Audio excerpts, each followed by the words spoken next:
एक Chinese research vessel है जिसका नाम है Jiang Yang Hong 3। I repeat, Jiang Yang Hong 3।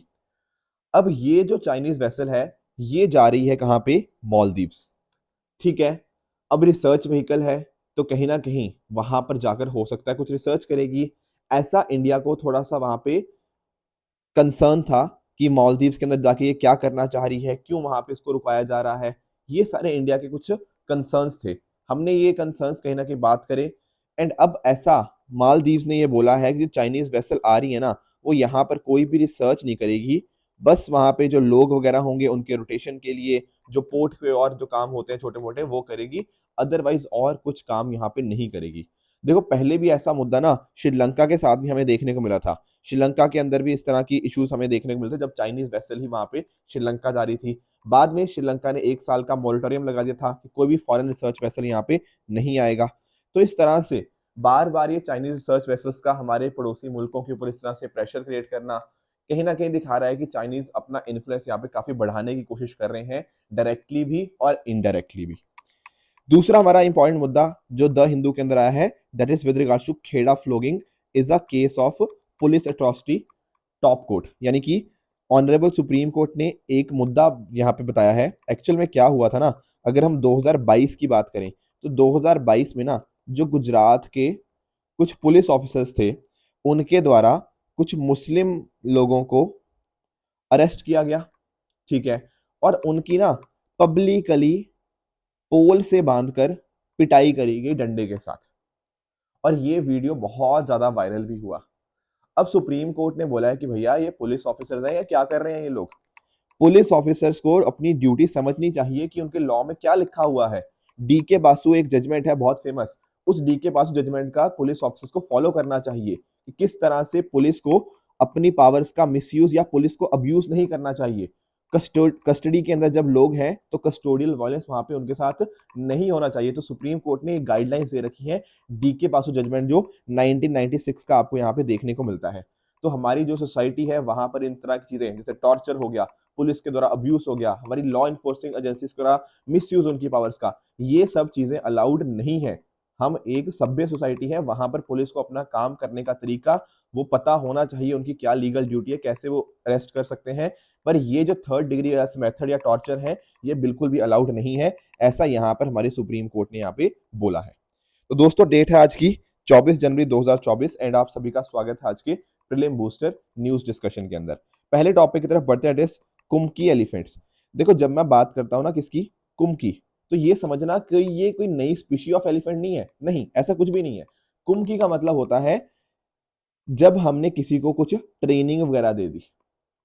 ठीक है। या फिर कुम्की वैसे वर्ड मदद के लिए हम यूज करते हैं, पर नॉर्मली यहां पर जब मैं बात करूं ना कुम्की की, इसका अर्थ है कि ये वाले एलिफेंट्स जिनको हमने ट्रेनिंग दे दी है। अच्छा, ट्रेनिंग किस चीज की? अरे देखो जैसे बहुत सारे हमारे अलग अलग तरह के एनिमल्स होते हैं जिनको हम ट्रेन करने की कोशिश करते हैं। फॉर एग्जाम्पल हमें कोई पर्पस अचीव करना है। आपने कई बार देखा होगा ना कि जैसे हम लोग पुलिस वाले डॉग्स वगैरह को भी ट्रेन करते हैं।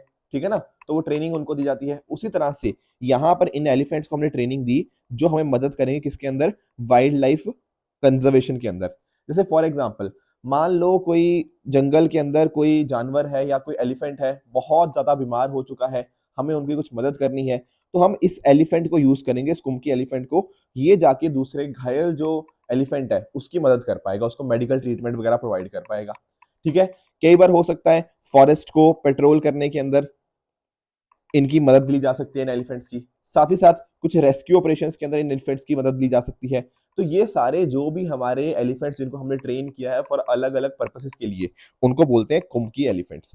अब क्या हुआ है, उड़ीसा गवर्नमेंट ने ना तमिलनाडु गवर्नमेंट को बोला है कि वो कुछ कुम्की एलिफेंट्स को डिप्लॉय कर दे ताकि ह्यूमन एलिफेंट कॉन्फ्लिक्ट को इस तरह से अवॉइड किया जा पाए। सर वो कैसे होगा? क्योंकि आप नोटिस करो ये सब लोग ट्रेन्ड है एलिफेंट्स बहुत बढ़िया ढंग से। तो कहीं ना कहीं कोई भी वाइल्ड एलिफेंट इस तरह से इधर आने की कोशिश करेगा, अकॉर्डिंगली उसको रोक लेंगे। समझे इस बात को? तो इस तरह से वाइल्ड एनिमल्स को ये दूर भगाने के लिए काम आएंगे अगर वो ह्यूमन सेटलमेंट्स के अंदर एंटर करते हैं। तो एक तरह से ये ट्रेन्ड कैप्टिव एशियन एलिफेंट्स हैं, इनको कुम्की एलिफेंट्स यहाँ पे बोला जाता है। काम मैंने आपको समझा दिया। कुम्की वर्ड आया कुमक से, जिसका मतलब होता है सहायता या एड होना। ये आपको ऑल इंडिया देखने को मिल जाएंगे, बंगाल से लेके तमिलनाडु में। ठीक है ना। एशियन एलिफेंट के बारे में मैंने पहले भी आपको पढ़ाया हुआ है कि इनका IUCN स्टेटस क्या होता है, ये आपको एंडेंजर्ड आपको देखने को मिल जाएगा। बाकी कुछ इंपॉर्टेंट फैक्ट्स हैं, ये तो मैंने पहले भी डिस्कस किए हुए आप सभी के साथ कि इनका जेस्टेशन पीरियड काफ़ी 18 से 22 महीने का होता है। जो फीमेल होती है वो एक तरह से इनकी हेड हमें देखने को मिलती है। तो ये डेफिनेटली हमने पहले भी पढ़े हुए हैं ये सारी चीज़ें। तो आई होप ये कुम्की एलिफेंट क्या होता है आपको समझ आ गया होगा। आगे चलते हैं नेक्स्ट टॉपिक की तरफ, दैट इज हमारा संविधान हमारा सम्मान कैंपेन। देखो इस पर्टिकुलर कैंपेन की कुछ आपको बेसिक डिटेल्स पता होनी चाहिए, बहुत डिटेल में आपको नहीं जाना, बट मैं आपको थोड़ा समझाता हूँ। अब देखो 26 जनवरी आने वाली है, ठीक है, 2 दिन ही बचे हैं, परसों ही 26 जनवरी है, बिल्कुल ठीक बात है। अब उस 75वें रिपब्लिक डे ऑफ इंडिया के ऊपर हमारे वाइस प्रेसिडेंट जी क्या करेंगे, ये यहाँ पर इस कैंपेन हमारा संविधान हमारा सम्मान कैंपेन, इसको यहाँ पे इनॉग्रेट करेंगे।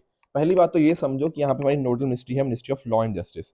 तो हमारे देखो कॉन्स्टिट्यूशन के अंदर बहुत बढ़िया बढ़िया बातें यहाँ पे करी गई हैं, तो जो भी उनके अंदर प्रिंसिपल्स और वैल्यूज हैं, हम यहाँ पे उनको एक लिए कमिटमेंट रीअफर्म करेंगे। और यहाँ पे कुछ कैंपेन की थीम्स बनाई गई हैं, जैसे सबको न्याय हर घर न्याय। जैसे आपको मैं बताता हूँ, village level, district level, state या यूटी लेवल के ऊपर अलग अलग तरह से लोगों को कनेक्ट किया जा रहा है, उनको अवेयरनेस प्रोवाइड करी जा रही है इन सभी चीजों के रिगार्डिंग, सरकार की स्कीमों के रिगार्डिंग, सरकार की अलग अलग लीगल सर्विसेज के रिगार्डिंग। जैसे फॉर एग्जांपल स्टेट या यूटी लेवल के ऊपर न्याय सेवा मेला लगेगा, ठीक है ना, जहां पर आपको अलग अलग तरह की इन्फॉर्मेशन मिलेगी। डिस्ट्रिक्ट लेवल के ऊपर न्याय सहायक होंगे, वो घर घर जाके डोर स्टेप्स के ऊपर जाके इस तरह की इन्फॉर्मेशन देंगे। विलेज लेवल के ऊपर विलेजेस को कनेक्ट किया जाएगा through the common service centres and ये प्लेज वो अकॉर्डिंगली वहां पे पढ़ पाएंगे। बाकी आप जानते हो, देखो पिछले साल जब 15 अगस्त हुआ, मतलब इस साल नहीं, 2022 माला, उस दिन 15 अगस्त वाले दिन प्रधानमंत्री जी के द्वारा पंच प्रण लिए गए, यानी कि 5 जो प्रोमिसेस थी, 5 जो प्लेज थी, जहां पर हमने बात करी कि इंडिया को हम क्या बनाएंगे, विकसित भारत बनाएंगे, डेवलप्ड इंडिया बनाएंगे। तो लोगों तक उस पर्टिकुलर चीज को भी पहुंचाया जाएगा नव भारत नव संकल्प के अंतर्गत। उसी तरह से विधि जागृति अभियान, यहाँ पर क्या होगा ना, ये जो मैसेज मैं बात कर रहा था पंच प्रण वाला, ये आपके जो बच्चे होंगे वो यहाँ पर इस पर्टिकुलर चीज को लोगों तक पहुंचाएंगे, ठीक है ना। तो इतना डिटेल में आपको जाने की जरूरत नहीं, बस एक आइडिया लो कि ये हमारा संविधान हमारा सम्मान कैंपेन क्या है। अंदर आपकी डिटेल्स ज्यादा नहीं पूछेगा। एक न्याय सेतु है, न्याय सेतु के अंतर्गत क्या होगा, जो लीगल सर्विसेज हैं उनको लास्ट माइल तक पहुंचाया जाएगा। एक आप दिशा के बारे में जानते होंगे, designing innovative solution for holistic access to justice. यहाँ पर क्या होगा ना, आपके जैसे लोग हैं, अगर मान लो कोई केस वगैरह हो जाए, कुछ लड़ाई वगैरह हो जाए किसी के साथ, तो प्री लिटिगेशन एडवाइस यहाँ पे इसके द्वारा दी जा सकती है, तो वो आपको मदद करेगी लीगल एडवाइस के फॉर्म के अंदर। उसके अलावा न्याय बंधु हो गया, यहाँ पर ये प्रो बोनो लीगल सर्विसेज की बात हो रही है कि मान लो आपने कोई केस वगैरह करना है पर आपके पास पैसे नहीं है उसको लड़ने के लिए उस केस को, तो यहाँ पर 10,000 से भी ज्यादा का प्रो बोनो एडवोकेट्स का एक नेटवर्क यहाँ पे आपको देखने को मिल जाएगा। तो इस तरह से आपकी जस्टिस को बढ़ाया जाएगा थ्रू भाषणी एंड इग्नू। भाषणी के थ्रू पता क्या होता है, आपकी लैंग्वेजेस जो होती हैं वो बहुत सारी रीजनल लैंग्वेज के अंदर आपको देखने को मिल जाएंगी, तो वो भी कि लैंग्वेज की वजह से ऐसा ना हो कि आपको न्याय ना मिले, इसको भी रोकने के लिए ना कि आपको न्याय मिले, इस चीज के लिए भी ये चीज देखने को मिल जाती है हमारे पास, accessibility justice between Bhashini and IGNOU. तो ये कुछ स्टेप्स थे अलग अलग जो हमारा संविधान हमारा सम्मान कैंपेन के अंतर्गत आते हैं। मुझे पता है देखो इतने सारे कैंपेन्स हैं, हर किसी की डिटेल शायद याद करना बहुत मुश्किल है, बट एक ओवरऑल आइडिया जरूर रखो कि हमारा भारत हमारा सॉरी हमारा संविधान हमारा सम्मान कैंपेन है क्या, एंड साथ ही साथ कौन सी मिनिस्ट्री है, यहाँ पे ministry of law and justice के द्वारा ये रन किया जा रहा है, जहां पर जो भी हमारे संविधान के अंदर अलग अलग प्रिंसिपल इंश्राइंड है, हम उनको यहाँ पर लोगों तक पहुंचाने की कोशिश कर रहे हैं। आगे चलते हैं नेक्स्ट टॉपिक की तरफ, that is world's biggest iceberg A23A। देखो इसकी ना आपको पहले तो लोकेशन समझ रही है। जब हम बात करते हैं ना अंटार्कटिका की, तो अंटार्कटिका के अंदर आपको यहाँ पे वेडल सी देखने को मिल जाएगा। अब 1986 के अंदर ना जो A23A है, जो largest iceberg in the world बोला जाता है जिसको, ये अंटार्कटिका के फिल्चनर आइस शेल्फ कोस्ट से यहाँ पे ब्रोक ऑफ हुआ। तो इस तरह से ये ब्रोक ऑफ होके ये आप नोटिस कर सकते हो इस एरिया को, ठीक है ना। तो वर्ल्ड का सबसे पुराना आइसबर्ग है एंड सबसे लार्जेस्ट है। एक तो आपके दिमाग में आएगा सर ये आइसबर्ग होता क्या है। देखो आइसबर्ग ना वो चीज होती है ग्लेशियर की या आइस शेल्फ की जो कि टूट जाती है, उससे उससे टूट के वो आइस जो है वो इस तरह से फ्लोट करने लग जाती है ओपन वाटर के अंदर, उसी को बोलते हैं आइसबर्ग। अब फ्लोट क्यों कर रही है, ऐसे मूव इधर उधर क्यों मूव कर रही है सर, अरे ओशियंस के अंदर हमें ओशन करंट्स देखने को मिलते हैं, ठीक है, उसकी वजह से इधर उधर ये मूव करते रहते हैं अलग अलग जगह के अंदर, ठीक है ना, अकॉर्डिंगली ये चीज हमें देखने को मिलती है। तो ये वाला नोटिस करो, अगर मैं A23A की बात करूं तो ये लार्जेस्ट आइसबर्ग मैंने आपको बताई, ये टूथ शेप का होता है एंड नियरली 4,000 स्क्वायर किलोमीटर का है। अगर आप नोटिस करोगे ना, दिस इज नियरली मतलब जो ग्रेटर लंदन है उसका भी डबल साइज का है, और इसमें लगभग 1 ट्रिलियन टन ऑफ पानी आपको देखने को मिल जाएगा, इतना फ्रेश वाटर है। आइसबर्ग का मतलब मैंने आपको समझा ही दिया। तो एक बात आपको दिमाग में आएगी, सर किस वजह से ये चीज होती है, आइसबर्ग बनते ही क्यों है। मैंने आपको क्या बताया, आइसबर्ग है क्या, जो किसी और ग्लेशियर से टूटने से बना है, ठीक है ना। तो टूटने के क्या कारण हो सकते हैं, अरे एक तो टेम्परेचर, जैसे जैसे टेम्परेचर होगा, गर्मी ज्यादा होगी, उससे मेल्ट होगा, उससे कहीं ना कहीं वो टूटेंगे ज्यादा, तो आइसबर्ग बनेंगे। दूसरा हो गया ओशन करंट्स, ओशन करंट्स किन आइसबर्ग्स को काफी लंबे तौर डिस्टेंस के ऊपर ड्रिफ्ट करवा देते हैं। एट द सेम टाइम नीचे टॉपोग्राफी कैसी है, ठीक है ना, वो भी तो डिपेंड करेगा अकॉर्डिंगली इसको, अलग अलग फॉर्मेशन ऑफ आइसबर्ग के अंदर। विंड पैटर्न, अगर मान लो बहुत ही तेज विंड्स वगैरह हैं, वो आइसबर्ग्स को कुछ पर्टिकुलर डायरेक्शन के अंदर मूव करेंगी। साथ ही साथ आपकी सी के अंदर आपकी अगर आइस कितनी है, बहुत ज्यादा है या बहुत कम है, उस हिसाब से भी इसकी मोबिलिटी इफेक्ट होती है।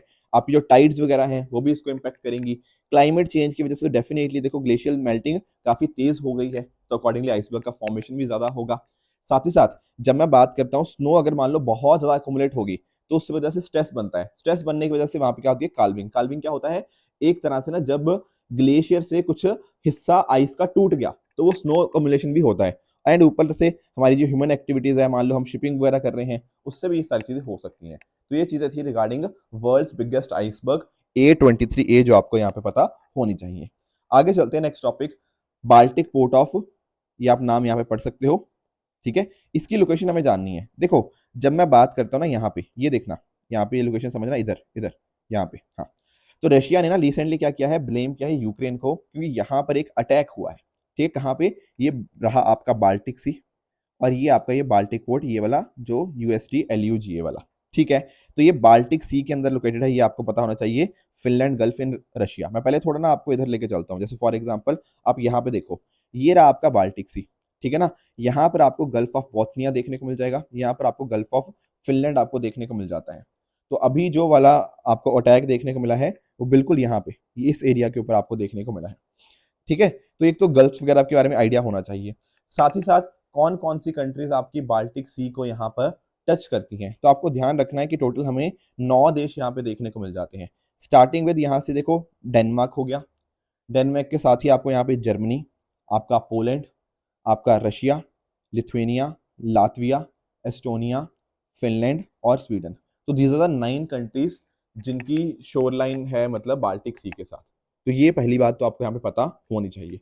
तो एक्चुअल में ना अगर आप नोटिस करोगे, तो यहाँ पर जैसे फॉर एग्जांपल इधर आपका अटलांटिक ओशन है, फिर उसके बाद आपका नॉर्थ सी आता है, फिर ये रहा आपका बाल्टिक सी इधर। समझे इस बात को, तो इस तरह से ये चीज होती है। बाकी गल्फ ऑफ बॉथनिया मैंने आपको समझा दिया, ठीक है ना। एंड साथ साथ Gulf of Finland, Gulf of Bothnia आपका स्वीडन और फिनलैंड के बीच में देखने को मिलता है, गल्फ ऑफ फिनलैंड आपका फिनलैंड और एस्टोनिया के बीच में आपको यहाँ पे देखने को मिल जाएगा। इसके अलावा भी ना, मतलब ये बाकी चीजें भी देख सकते हो, स्ट्रेट ऑफ डोवर भी अपने आप पे बहुत इंपॉर्टेंट पॉइंट यहाँ पे बनता है। अब एक दो चीजें और आपको यहाँ पे नोटिस करनी है, हाँ। जैसे फॉर एग्जांपल एक चीज मैं और देख रहा था, जैसे फॉर एग्जांपल अगर मैं बात करूं, यहाँ पे आपका नॉर्थ सी देखने को मिलता है, यहाँ पर आपका बाल्टिक सी देखने को मिलता है, बिल्कुल ठीक बात है। अब देखो जब मैं बात करता हूँ ना, तो आपको लगेगा यार यहाँ दोनों पे ना, क्योंकि लैटिट्यूड दोनों का सेम है, तो यहाँ पर हो सकता है इनका टेम्परेचर वगैरह बिल्कुल सेम होना चाहिए, पर एक्चुअल में ऐसा है नहीं। क्योंकि आप नोटिस करो कि जैसे मान लो जो ओशन जो सीज वगैरह है, वो जितना आपके इक्वेटर से दूर मिलेंगे उतने ज्यादा ठंडे होंगे, पर ये तो सेम लेटीट्यूड पे है, तो इनका तो टेम्परेचर सेम होना चाहिए, पर ऐसा है नहीं। नॉर्थ सी है ना, एक्चुअली यहाँ पर थोड़ा ज्यादा गर्म रहता है as compare to Baltic Sea. North Sea के अंदर जैसे आपको जो वार्मर ओशन करंट्स हैं, गल्फ स्ट्रीम्स वगैरह हैं, उनकी वजह से ये टेम्परेचर यहाँ पे इंक्रीज हो जाता है। बाकी बाल्टिक सी के अंदर बहुत सारी नदियां वगैरह आके गिरती हैं, उस वजह से बहुत सारा फ्रेश वाटर आता है, तो यहाँ पर थोड़ा कंपेरेटिवली जो टेम्परेचर होता है वो ठंडा होता है, नॉर्थ सी थोड़ा ज्यादा गर्म होता है। तो ये कुछ पॉइंटर्स थे जो आपको यहाँ पे पता होने चाहिए, किस किस तरह से क्या लोकेशन थी। लोकेशन मैंने आपको बता दी, क्या क्या कंट्रीज यहाँ पे करती हैं। गल्फ मैंने आपको बता दी, गल्फ ऑफ रीगा आपको देखने को मिल जाएगी लातविया और एस्टोनिया के बीच में, ठीक है ना। यहाँ पर आप नोटिस कर पाओगे, ये है आपकी gulf of Riga between Latvia and Estonia. तो ये कुछ पॉइंटर्स थे जो कि आपको बाल्टिक सी के रिगार्डिंग पता होने चाहिए। इनको प्लीज एक बार खुद भी एक बार रिवाइज कर लेना, मैंने आपको वैसे सारे पॉइंट्स आपको बता ही दिए हैं इस पर्टिकुलर मैप के ऊपर। नेक्स्ट चलते हैं सुभाष चंद्र बोस जी के बारे में। दोस्तों आज तो है 24 जनवरी, पर कल थी क्या, 23 जनवरी। और 23 जनवरी को हर साल हम नेताजी सुभाष चंद्र बोस जयंती या उनकी बर्थ एनिवर्सरी यहाँ पे सेलिब्रेट करते हैं, और इसी दिन को हम जानते हैं कैसे, पराक्रम दिवस के रूप के ऊपर। 1897 के अंदर ओडिशा के अंदर इनका यहाँ पे हमें जन्म देखने को मिलता है। 1919 के अंदर इन्होंने इंडियन सिविल सर्विसेज का एग्जाम क्लियर किया, पर बाद में इन्होंने यहाँ पे रिजाइन कर दिया। देखो वैसे तो इनकी मैंने पूरी यहाँ पे डिटेलिंग यहाँ पे दे रखी है, आप इसको पढ़ भी सकते हो, पर कुछ इंपॉर्टेंट पॉइंट्स मैं आपके साथ एम्फेसाइज करना चाहूंगा इनकी बुक्स के रिगार्डिंग। जैसे फॉर एग्जाम्पल इनके पॉलिटिकल मेंटर थे चित्तरंजन दास जी। उनका एक न्यूज़पेपर था चित्तरंजन दास जी का, जिसका नाम था फॉरवर्ड। पहले उन्होंने एडिटर की तरह, बोस जी ने इन एडिटर की तरह यहाँ पे चित्तरंजन दास जी के न्यूज़पेपर के अंदर काम किया। फिर बाद में अगर आप नोटिस करो कि उनकी एक बुक आती है द इंडियन स्ट्रगल, जहां पर उन्होंने 1920 से लेकर 1942 के बीच में इंडियन इंडिपेंडेंस मूवमेंट को अच्छे से कवर किया। इनके कुछ फेमस स्लोगन, तुम मुझे खून दो मैं तुम्हें आज़ादी दूंगा, जय हिंद, दिल्ली चलो, ये सारे नारे इनके द्वारा यहाँ पे दिए गए। साथ ही साथ ना 1992 के अंदर इनको भारत रत्न दिया गया, पर एक्चुअल में ना पहले भारत रत्न इनको दे दिया, पर बाद में उसको विड्रॉ कर लिया गया। पता क्यों हुआ? एक्चुअल में ना इनको जो भारत रत्न दिया गया था वो ऐसा बोला गया कि इनके मरने के बाद दिया जा रहा है, पर आज तक भी हमें ये नहीं पता कि सुभाष चंद्र बोस जी की, मतलब कि क्या वो जिंदा है या उनकी डेथ हो चुकी है। अब क्योंकि इतनी ज्यादा कंट्रोवर्सी थी, तो इस वजह से जो भारत रत्न था इनसे विड्रॉ कर लिया गया, क्योंकि यहाँ पर उनकी फैमिली ने बोला कि भैया जब वो डेथ हुई ही नहीं है उनकी, तो आप उनको पोस्टमसली कैसे ये अवार्ड दे रहे हो। तो ये कुछ चीजें थी। बाकी आप नोटिस करोगे 1921 के अंदर उन्होंने इंडियन नेशनल कांग्रेस को ज्वाइन किया, ऑल इंडिया यूथ कांग्रेस के प्रेसिडेंट थे 1923 के अंदर। 1930 के अंदर उन्होंने सॉल्ट सत्याग्रह के अंदर पार्टिसिपेट किया, एंड इस तरह से इनका काफी लंबा ये करियर हमें देखने को मिलता है। एक इंपॉर्टेंट घटना होती है 1939 के अंदर त्रिपुरा के लिए इलेक्शंस के अंदर, जहां पर गांधी जी के कैंडिडेट पट्टाभी सीतारमैया को वो हरा देते हैं, बट बाद में वो खुद रिजाइन कर देते हैं। फिर जंदर प्रसाद जी को यहाँ पे उनकी जगह अपॉइंट किया जाता है। फॉरवर्ड ब्लॉक को भी इनके द्वारा ही एस्टेब्लिश किया गया था। तो इनकी लाइफ से हमें बहुत सारी वैल्यूज सीखने को मिलती है, जैसे करेज हो गया, बहादुरी, आपका देशभक्ति हो गया, लीडरशिप हो गया, हार ना मानने वाले, और मदरलैंड के लिए जो सेक्रीफाइस होता है, ये सारी हमें वैल्यूज इनके यहाँ पे जिंदगी से देखने को मिलती है। अब एक्चुअली ना हमें एक चीज पता होनी चाहिए, सुभाष चंद्र बोस आपदा प्रबंधन पुरस्कार, आपदा क्या होता है सर? डिजास्टर को बोलते हैं, बिल्कुल ठीक बात है। तो यहाँ पर ना NDMA, national disaster management authority, यानी कि जो मिनिस्ट्री ऑफ होम अफेयर्स के अंतर्गत है, उसके द्वारा डिजास्टर मैनेजमेंट एक्ट के अंतर्गत यहाँ पे ये अवार्ड दिया जाता है, ये पुरस्कार दिया जाता है हर साल 23 जनवरी को। ठीक है, पर दिया क्यों जाता है? देखो कुछ ऐसे इंडिविजुअल्स हैं या कुछ ऐसी ऑर्गेनाइजेशंस हैं जिन्होंने बहुत इंपॉर्टेंट काम किया है ऐसे डिजास्टर्स के अंदर, लोगों की मदद करने के अंदर, उनका प्रिवेंशन हो गया, मिटिगेशन हो गया, जो भी हम डिजास्टर मैनेजमेंट के अंदर पढ़ते हैं ना, उनके अंदर बहुत अच्छा काम किया होता है। तो ध्यान रखना, सिर्फ इंडियन लोगों को और इंडियन संस्थाओं को ही ऐसा ये चीज अवार्ड मिलता है। इंस्टीट्यूशन के अंदर अगर हम देखें तो उनको 51 लाख का पैसा मिलता है और सर्टिफिकेट मिलता है। अगर इंडिविजुअल को मिले तो 5 लाख और एक सर्टिफिकेट मिलता है।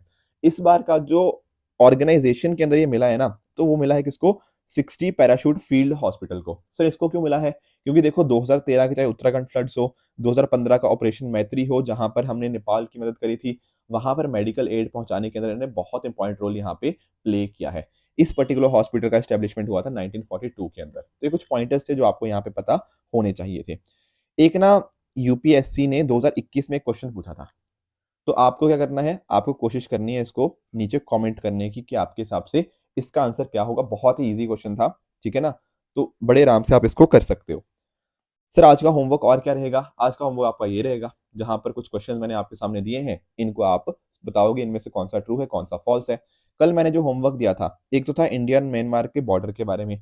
यहाँ कह रहा है कि 1643 किलोमीटर का बॉर्डर है, ठीक है, और यहाँ पर त्रिपुरा, मणिपुर, नागालैंड, अरुणाचल प्रदेश, इन चारों के साथ बॉर्डर टच करता है। नहीं नहीं नहीं, त्रिपुरा के साथ बॉर्डर नहीं टच होता, ये टच होता है किसके साथ?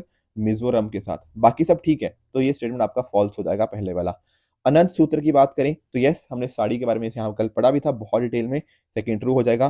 कुचिपुड़ी डांस की बात करें तो कह रहा है कि साथ ही साथ इसमें हिंदुस्तानी म्यूजिक होता है। नहीं, हमने जाना था कि आंध्र प्रदेश के अंदर होता है और एक कार्नाटिक म्यूजिक की हम यहाँ पे बात करते हैं।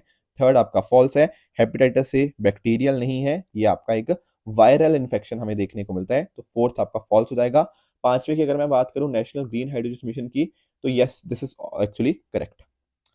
ठीक है, और क्या आज का होमवर्क रहेगा? और आज के कुछ आपके मिशंस, आपके कुछ होमवर्क है, रेस्क्यू ऑपरेशंस, प्लीज इनको एक बार ट्राई करना, बताना इनमें से कितने करेक्ट हैं आपके हिसाब से, फिर कल डिस्कस कर लेंगे इनको भी।